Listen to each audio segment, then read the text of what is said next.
Hello everyone, welcome to my YouTube channel. आज हमारा topic है स्क्वायर।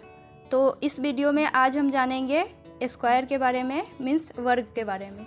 तो यहाँ पे देखिए स्क्वायर मीन्स वर्ग। तो यहाँ पे क्या है, चार भुजाओं से घिरी हुई वह आकृति जिसकी सभी भुजाएं बराबर हो। तो यहाँ पे चार भुजाओं से घिरी हुई वह आकृति जिसकी सभी भुजाएं आपस में बराबर हो एवं प्रत्येक कोण 90 डिग्री यानी कि समकोण हो, उसे हम क्या कहते हैं, वर्ग कहते हैं। तो वर्ग में क्या होता है, चारों भुजा आपस में बराबर होता है। जैसे कि यहाँ पे ए बी है, अगर ये 2 सेंटीमीटर होगा ए बी, तो बी सी भी 2 सेंटीमीटर होगा, डी सी भी 2 सेंटीमीटर होगा और ए डी भी 2 सेंटीमीटर होगा। ठीक, और यहाँ पे क्या लिखा था कि प्रत्येक कोण 90 डिग्री होगा। ठीक, तो 90 डिग्री को हम समकोण भी बोलते हैं। तो वर्ग में 4 कोण होते हैं और सभी कोण क्या होते हैं, 90 डिग्री के बराबर होते हैं। जैसे कि यहाँ पे कोण डी भी 90 डिग्री होगा, कोण सी भी 90 डिग्री होगा, कोण बी भी 90 डिग्री होगा और कोण ए भी 90 डिग्री होगा। तब हम इसे क्या कहेंगे, वर्ग कहेंगे। अब चलिए वर्ग से रिलेटेड कुछ फॉर्मूला को जानेंगे और उस पर सवाल भी बनाएंगे। तो हमारा पहला फॉर्मूला है वर्ग का क्षेत्रफल। तो वर्ग का क्षेत्रफल होता है ए स्क्वायर, मीन्स अगर इसको हम हिंदी में बोलेंगे तो ऐसे बोलेंगे भुजा स्क्वायर। तो यहाँ पे मैंने क्वेश्चन नोट किया है जिसमें भुजा मीन्स ए बराबर 8 मीटर दिया गया है। तो वर्ग में तो सभी भुजाएं आपस में बराबर होती है, तो इसका मतलब हुआ ये भी 8 मीटर होगा, मीन्स ए बी, ये भी 8 मीटर होगा, ये भी 8 मीटर होगा, ये भी 8 मीटर होगा। तो यहाँ पे लिखेंगे हम वर्ग का क्षेत्रफल। तो वर्ग का क्षेत्रफल क्या है, यहाँ पे ए स्क्वायर। तो ए का मान कितना है, 8 मीटर है, तो 8 मीटर का स्क्वायर होगा, मीन्स 8 मीटर का स्क्वायर। इसका मतलब क्या हुआ, 8 मीटर गुना 8 मीटर।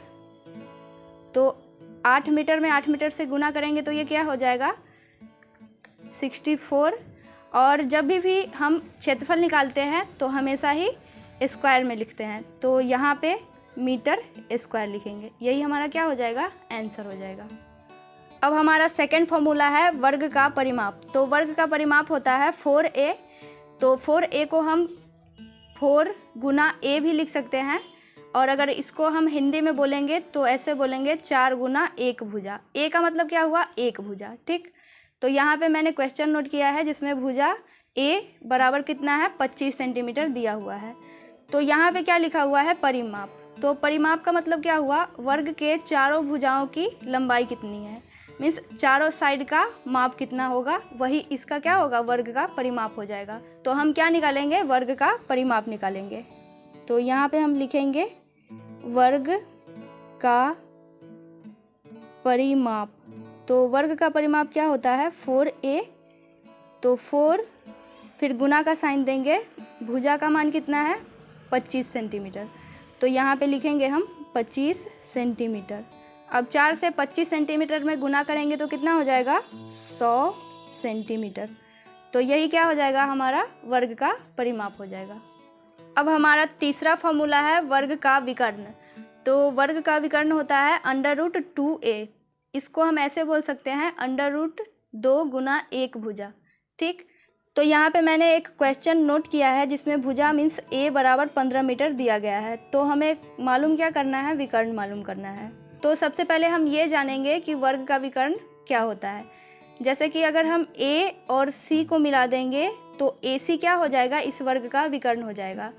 वर्ग में 2 विकर्ण होते हैं, जैसे कि D और B को भी अगर हम मिला देंगे तो ये भी क्या हो जाएगा, वर्ग का विकर्ण हो जाएगा।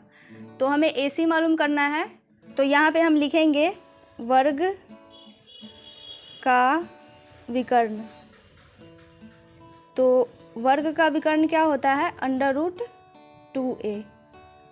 तो √2 गुना a का मान कितना है, 15 मीटर।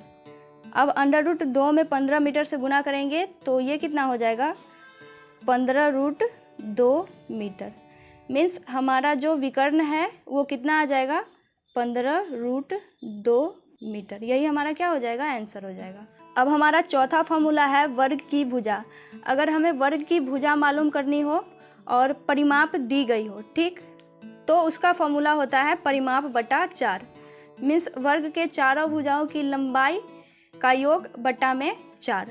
तो चलिए हम वर्ग की भुजा निकालेंगे। तो वर्ग की भुजा बराबर परिमाप बटा 4। तो यहाँ पे वर्ग का परिमाप दिया गया है 200 सेंटीमीटर। तो परिमाप की जगह पे लिखेंगे हम 200 सेंटीमीटर बटा में क्या करना है, 4। अब 4 से 200 में डिवाइड लगाएंगे तो ये कितनी बार में कट जाएगा, 50 बार में। तो इसका आंसर कितना हो जाएगा, 50 सेंटीमीटर। मीन्स भुजा की जो लंबाई है वो कितनी आ जाएगी, 50 सेंटीमीटर। अब 5 में है वर्ग की भुजा। तो जब क्षेत्रफल दिया होगा तो हम वर्ग की भुजा कैसे निकालेंगे, तो इसका जो फॉर्मूला होता है वो होता है अंडर रूट क्षेत्रफल, या फिर हम इसको अंडर रूट एरिया भी बोल सकते हैं। तो मैंने यहाँ पे क्वेश्चन नोट किया है जिसमें क्षेत्रफल बराबर 25 मीटर स्क्वायर दिया गया है। 25 मीटर स्क्वायर इसका क्षेत्रफल दिया है। तो हमें मालूम क्या करना है, भुजा मालूम करना है। तो हम लिखेंगे यहाँ पे वर्ग की भुजा। तो वर्ग की भुजा क्या हो जाएगी यहाँ पे, अंडर रूट क्षेत्रफल, ठीक। तो अंडर रूट में क्षेत्रफल कितना है, 25 मीटर स्क्वायर है। तो लिखेंगे यहाँ पे 25 मीटर स्क्वायर। अब इसका क्या करेंगे, हम वर्गमूल निकाल लेंगे। तो चलिए निकालते हैं इसका वर्गमूल 25 मीटर स्क्वायर का। तो इसको हम कैसे लिख सकते हैं, 25 मीटर स्क्वायर को 5 मीटर गुना 5 मीटर रूट के अंदर। अब इस दोनों में से एक बाहर आ जाएगा तो इसका आंसर क्या हो जाएगा, 5 मीटर। तो भुजा की लंबाई कितनी हो जाएगी, 5 मीटर। यही हमारा क्या हो जाएगा, आंसर हो जाएगा।